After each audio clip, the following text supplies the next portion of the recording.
Someone who lives in the past sits in their car in a parking lot, engine off, staring at nothing in particular, but they're not really here. They're somewhere else. They're in a conversation that happened 3 years ago, replaying the words they should have said. They're in a relationship that ended, rewriting the moments where things went wrong. They're in a version of their life that no longer exists, walking through rooms that have been empty for years, touching memories like they're solid things they can still hold. And if you've ever been that person, even once, then you know this isn't nostalgia. This isn't reminiscing. This is something heavier. This is living in a time that everyone else has moved on from, while you remain stuck, frozen, unable to step forward because the past still feels more real than the present. People who live in the past carry a particular kind of weight, not the weight of what happened, but the weight of what could have been. What should have been. What might have been if only things had gone differently. They carry alternate timelines in their minds. Parallel versions of their lives, where different choices led to different outcomes. And they walk through those imagined futures like ghosts, haunting a house that was never built. And the strangest part is that no one around them can see it. They see someone present, someone functional, someone who shows up to their life. They don't see someone whose attention is split between two worlds, whose heart is still beating in a moment that ended long ago. So many ASICs. Why can't you just move on? And you don't know how to explain that moving on isn't a choice you're refusing to make. It's a capacity you've lost access to, because somewhere in your psychological architecture, something happened that made the past feel safer than the future. Something occurred that made yesterday more comfortable than tomorrow. And so you return to it, again and again. Not because you want to, but because your mind has decided that the known pain of the past is more bearable than the uncertain pain of what comes next. Most people think living in the past is about being stuck. But people who experience this pattern understand the truth. It's not about being stuck.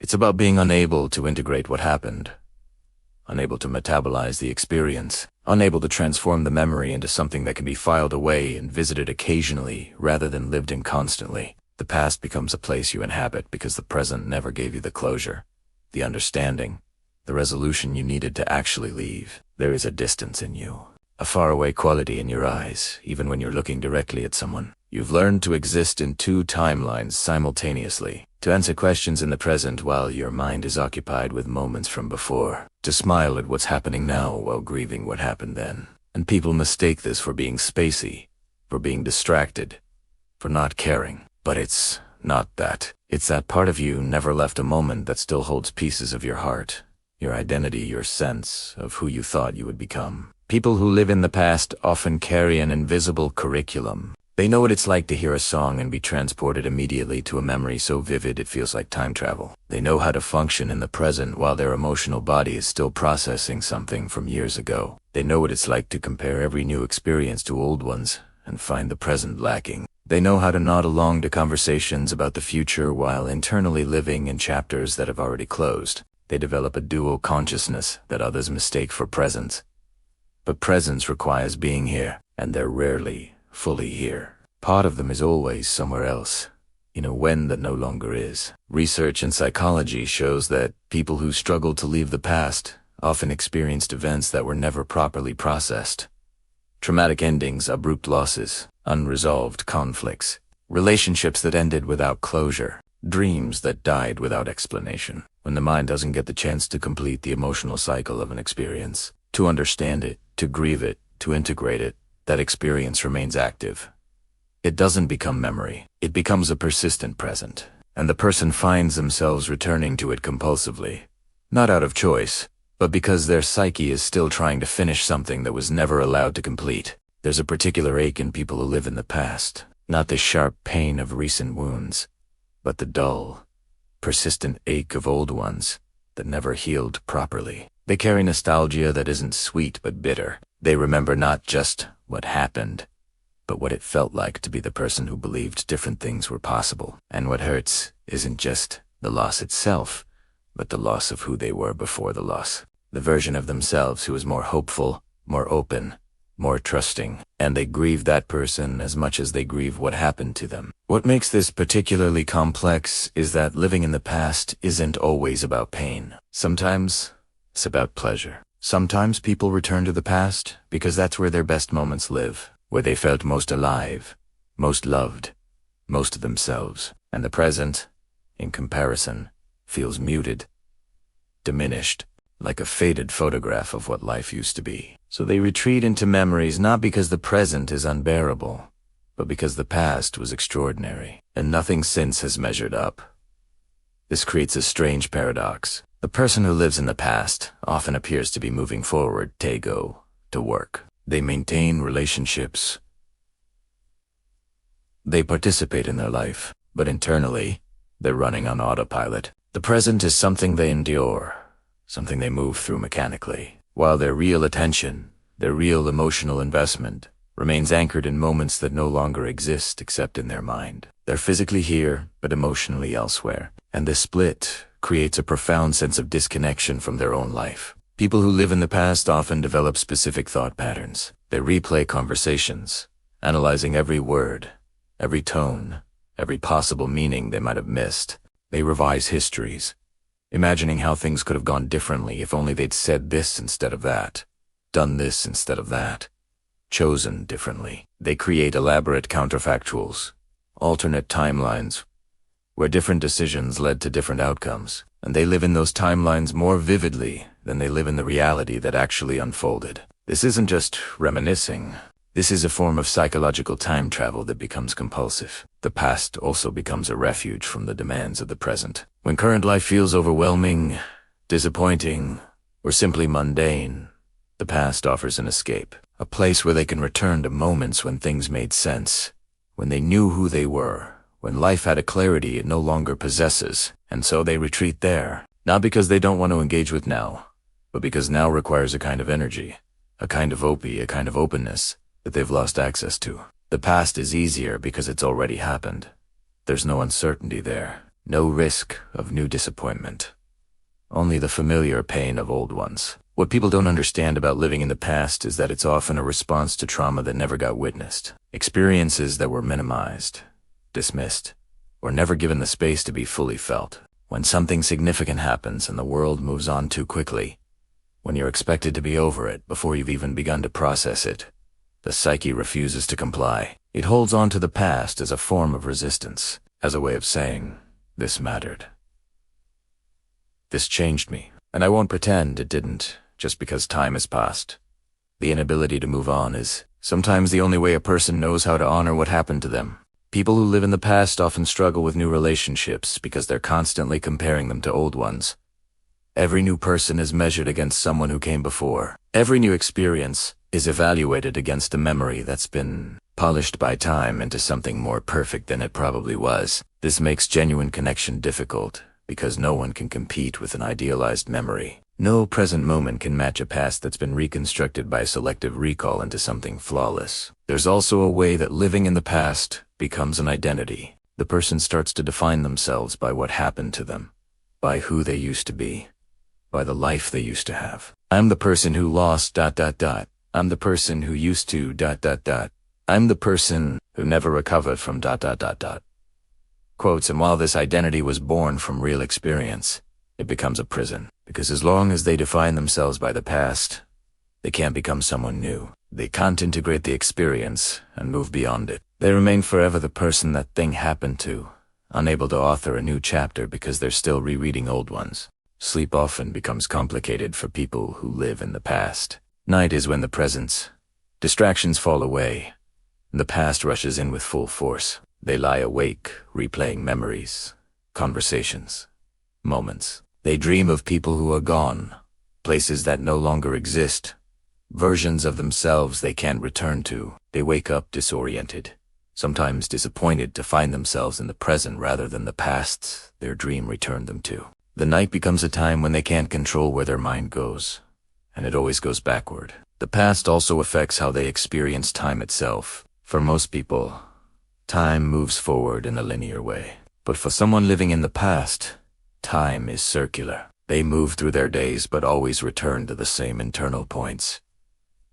The same memories, the same conversations, the same moments of regret, loss, or longing. They're caught in a psychological loop where the passage of time doesn't create distance from what happened. It just means they've been circling the same ground for longer. What makes this particularly painful is the awareness. Most people who live in the past know they're doing it. They know they should move on. They know the past is over. They know they're missing the present by being stuck in what was. But knowing doesn't change it. Knowing doesn't give them the tools to actually leave. And so they're trapped in a double bind, suffering from living in the past, and suffering from the awareness that they're doing so. The guilt compounds, the grief, the shame layers on top of the loss. People often tell them to let go, as if letting go were a simple decision, as if you could just choose to release something that's been woven into the fabric of who you are. But letting go isn't a single action. It's a process. And for someone who lives in the past, that process has been interrupted. Maybe they never had the chance to grieve properly. Maybe they were rushed through pain that needed time. Maybe they were told to be strong when they needed to fall apart. And so the letting go never happened. The release never came. And the past remained active, alive, demanding attention. There's a loneliness in living in the past that's hard to articulate. You're surrounded by people who are present, who are engaged with their current lives, who talk about the future with excitement, or at least participation. And you're there, physically present, but internally elsewhere. Unable to connect with their forward momentum, unable to share their hope about what's coming because you're still living in what's gone. And you can't explain this without sounding stuck, damaged, unwilling to heal. So you stay quiet, and the loneliness deepens. But here's something important that people who live in the past rarely hear. The fact that you haven't moved on doesn't mean you're broken. It means something happened that was so significant, so identity-shaping, so unresolved, that your psyche refused to file it away as simply the past. Your inability to move on is often proportional to how much whatever happened mattered, how deeply it affected you, how much it changed the trajectory of your life. The past holds power because it holds meaning, and meaning doesn't disappear just because time passes. The path forward isn't about forcing yourself to stop thinking about the past. It's about changing your relationship with it, about finding ways to honor what happened without being imprisoned by it, about allowing the past to become memory rather than ongoing experience. This requires something most people don't talk about when they tell you to move on. It requires actually feeling what you haven't let yourself feel, actually grieving what you've been holding at bay, actually acknowledging that something ended, and with it, a version of your life, a version of yourself, a version of the future you'd imagined. Something shifts when people who live in the past finally give themselves permission to grieve, not just the loss itself, but everything that came with it. The future that died, the identity that changed, the innocence that was lost, the trust that broke, the hope that faded. When they allow themselves to feel the full weight of what happened without judgment, without rushing, without apologizing for how long it takes, something begins to loosen. The past doesn't disappear, but it starts to soften.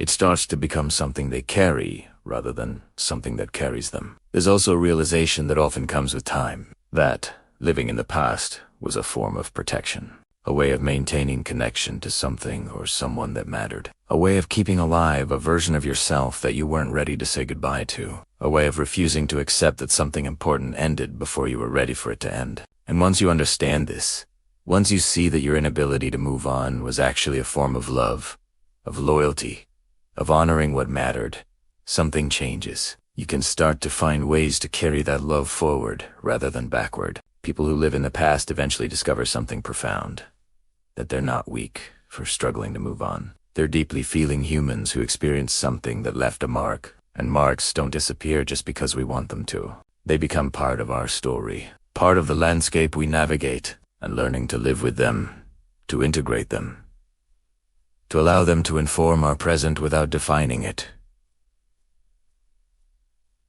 As the work, not forgetting, not erasing, taking what happened and allowing it to become part of a larger story that's still being written. And maybe the most important truth of all is this: you can honor the past without living in it. You can carry what mattered forward without being stuck backward. You can remember without being imprisoned by memory. The past doesn't have to be a place you escape to because the present feels empty. It can become a foundation you build from, A reference point you check occasionally but don't reside in permanently. This shift doesn't happen through force. It happens through compassion, through giving yourself permission to have needed time with the past, and through gently, gradually, learning to invest your attention in the life that's still unfolding. If you are someone who lives in the past, who finds yourself returning to moments that everyone else has moved on from, who struggles to engage with the present because part of you is still living in what was, then maybe it's time you hear this. You're not broken. You're processing.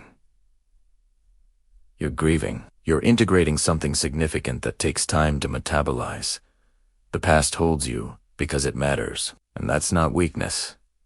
That's depth. But you deserve more than a life lived entirely in rear view. You deserve to turn around and see what's still possible, what's still here, what's still becoming. The past will always be part of you, but it doesn't have to be all of you. And the moment you allow yourself to exist fully in the present, even with all its uncertainty and imperfection, is the moment you finally come home to yourself.